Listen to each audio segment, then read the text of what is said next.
हर इंसान को, चाहे वो घर में पति हो, पत्नी हो, बच्चे हों, दादा हों, दादी हों, उनको एक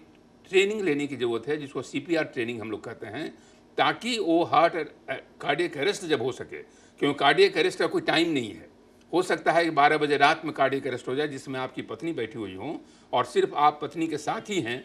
और एम्बुलेंस बुलाने में 6 मिनट तो कुछ नहीं होता, 6 मिनट में तो कोई एम्बुलेंस नहीं आएगा, तब तक तो आप गए। तो इसलिए पत्नी को भी आना चाहिए सीपीआर, हस्बैंड को भी आना चाहिए सीपीआर। वहाँ डॉक्टर की ज़रूरत नहीं है, और आप चाहें तो वो 6 मिनट के अंदर वो काम करके आप एम्बुलेंस तक पहुँचा सकते हैं, अस्पताल तक पहुँचा सकते हैं, मरीज़ की जान बच सकती है। ऐसा माना जाता है कि अगर आप सीपीआर जान रहे हैं, कार्डियोपल्मोनरी रिससिटेशन जान रहे हैं, तो आप कम से 10 में से 4 या 5 मरीज को तो आप बचा ही लेंगे। नहीं जान रहे हैं तो 10 में 9 की मौत अवश्यंभावी है, अनिवार्य है, वो तो हो ही जाएगा। तो इसलिए मैं आपके चैनल के माध्यम से मैं हमेशा कहना चाहता हूँ कि सीपीआर की ट्रेनिंग हर व्यक्ति के लिए बहुत ज़रूरी है, और ट्रेनिंग हमेशा हम लोग आईएमए के प्लेटफॉर्म से, अस्पताल के प्लेटफॉर्म से कराते रहते हैं। सबको एक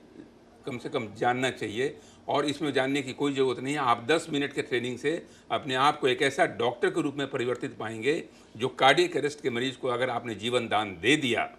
तो आप एक सुपर डॉक्टर समझे जाएंगे, जो घर के अंदर एक हाउसवाइफ हो सकती है, एक नौकर हो सकता है, एक उसका मकान मालिक हो सकता है। कोई व्यक्ति इस तरह का इंसान को जो बचाने में मदद करे, वो एक कहीं भी डॉक्टर से ज़्यादा लाभकारी समाज के हित में हो सकता है। इसलिए सीपीआर ट्रेनिंग विजय जी बहुत ज़रूरी है।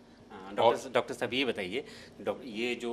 हार्ट अटैक के बारे में आपने बताया, तो इसमें आजकल के युवा वर्ग में जो खान पान की समस्या है, स्ट्रेस है, खुद को प्रूफ करने की क्षमता है, तो क्या ये भी एक कारण है हार्ट अटैक और इस तरह की? बिल्कुल सही। अभी तो मैंने बताया आपको कि क्या इसका लक्षण हो सकता है, कैसे इससे आपको मुक्ति, लेकिन ये हो ही नहीं।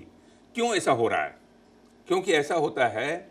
कि कई बार जवान लोगों में आगे बढ़ने की प्रतिस्पर्धा इतनी, मतलब होड़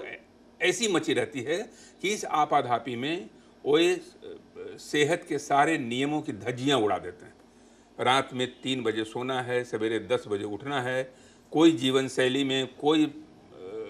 सुधार नहीं है, जहाँ मतलब बेतरतीब सी जीवन शैली। ये बेतरतीब जीवन शैली ये जवानी का एक बहुत बड़ा, जो आप कह सकते हैं कि सबसे बड़ा जो डिसएडवांटेज है इस समय भारतवर्ष के समाज में, वो देखने को मिल रहा है। और इसका दुष्परिणाम, इसका कहर तो सामने दिखाई दे रहा है कि हर व्यक्ति कुछ पाने के होड़ में, अगर उसे लाख है तो करोड़ के होड़ में, अगर उसको एक गाड़ी है तो 2 गाड़ी के होड़ में, तो इस होड़ में अपने सेहत को नज़रअंदाज करना, मैं समझता हूँ कि एक व्यक्तिगत अपराध है, एक सामाजिक अपराध है, एक राष्ट्रीय अपराध है। इसलिए आप कुछ भी पाएँ, अगर आपकी सेहत बर्बाद हो गई तो उसकी कोई उपादेयता नहीं है, ये मूल्यहीन है, ये व्यर्थ का पाना है। क्योंकि पाने के बाद भी 45 साल के बाद जब अचानक आप चले जाएंगे दुनिया से, सारी चीज़ें यहीं रह जाएंगी। इसलिए मैं एक चिकित्सक होने के नाते मैं आपको कहना चाहता हूँ कि सवेरे का आधा घंटा का मॉर्निंग वॉक, खान पान में बदलाव, बहुत ज़्यादा जंक फूड का सेवन नहीं करना, एक्सरसाइज करते रहना, और रात में कम से कम 6 घंटे की नींद, और अपनी पर्सनालिटी को इस तरह से बनाना कि बहुत ज़्यादा उस रैट, जिसको रैट रेस कहते हैं, रैट रेस इसलिए कहा गया है कि इस रेस में सिर्फ आप चूहे बन के रह जाते हैं,